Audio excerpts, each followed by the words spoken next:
இவருடைய இன்டர்வியூஸ் எல்லாம் பார்க்கும் பொழுது ரொம்பவே எமோஷனலா இருந்தது.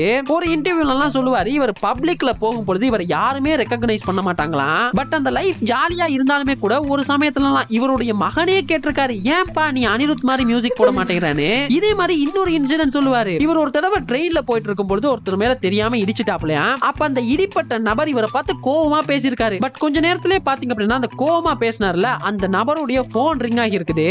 அந்த ரிங் டோன்ல பாத்தீங்க அப்படின்னா நம்ம சாம் சிஎஸ் உடைய பாட்டு. ஆனா இங்க பாத்தீங்கன்னா இவரோட பாட்டை ரசிக்கிற ரசிகருக்கே ஒரு அடையாளம் தெரியல. இப்போ நான் டீ கடைக்கு போறேன், சாப்பிட்றேன், என்னை யாருமே கண்டுக்கிற மாட்டாங்க. நல்லா ஜாலியாக இருக்குது. மாலுக்கு போகிறேன், எதுவுமே கண்டுக்கிற மாட்டாங்க. ஏன்னா தெரிஞ்ச ஒரு 100 பேரில் ஒருத்தருக்கு வேணா தெரியலாம், அவர் தான் சாம். ஆனால் அந்த வாழ்க்கை நல்லா இருக்கு. சரிப்பா இவ்வளவு சொல்றியா, அப்படி என்னத்தான் இவர் பண்ணிட்டாரு, அப்படி என்ன படத்துக்கு தான் மியூசிக் பண்ணிருக்காரு அப்படின்னு கேட்டா 2010ல இருந்து நிறைய படத்துக்கு மியூசிக் பண்ணிட்டாப்ல.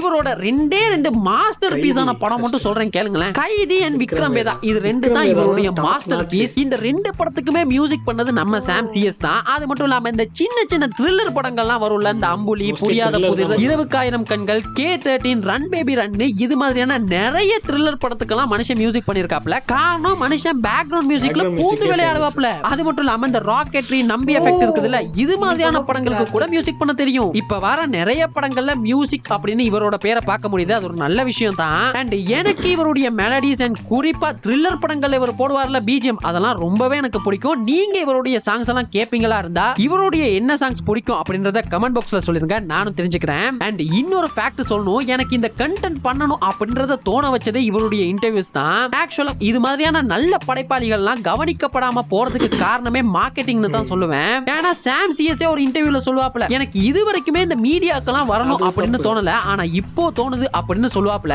இது மாதிரி இருக்கக்கூடிய ஆர்டிஸ்ட் எல்லாருமே முதலாவது அவங்க பிராண்டிங் பண்ணிக்கணும். பிகாஸ் நாங்க தான் பிராண்டிங் பண்ணிக்க முடியும். அதுக்காக யாரும் புதுசாலாம் வர மாட்டாங்க. மக்களுக்கு இப்படி ஒருத்தர் இருக்காரு அப்படின்னு தெரிஞ்சா தான் அது யாருனாவது தேடியாது பார்ப்பாங்க. இங்க பிரதீப் குமாரோடைய வாகாய் வாகாய் பாட்டை மட்டும் தெரிஞ்சுக்கிட்டு எல்லாரும் பிரதீப்ன்றாங்களே, அப்படி என்னத்தான் இருக்கு அப்படின்னு கன்சர்ட்டுக்கு போறவன் தான் அதிகம். இல்லனா பிரதீப் பண்ணா 4 பாட்டை வச்சுன்னு 40 கன்சர்ட் வைக்க மாட்டார்ல. அவளத்துக்கு என்ன காரணம்? மார்க்கெட்டிங் மாப்ள, marketing. So market your self டாலர்களே. அப்புறம் என்ன உங்களோட அண்டர்ரேட்டட் லிஸ்ட் எல்லாம் கமெண்ட்ஸ்ல சொல்லிருங்க.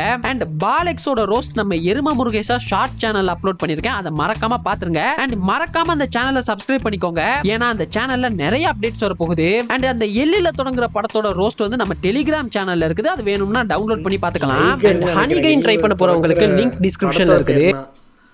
லைகர் யார் நடிச்சது? வாயில வேற நல்லா வருது. என்ன வருது? அந்த படத்தை பத்தி வருது. லைகர் பா. அது யார் ஹீரோ?